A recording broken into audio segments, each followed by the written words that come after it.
Hi guys, in front of me is Vivo X80 Pro, and let me show you how to change wallpaper on this device.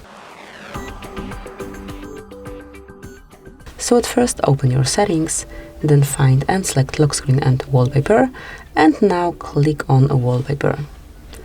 And as you can see here, you can pick one from the default wallpapers, you can download more or pick something from your pictures. But let me apply one from default wallpapers, for example this one, and then click on apply to activate it.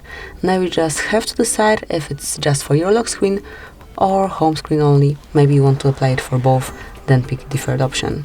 And that's it. As you can see, this brand new wallpaper is covering your home screen and also lock screen. And that would be all. Thank you for watching.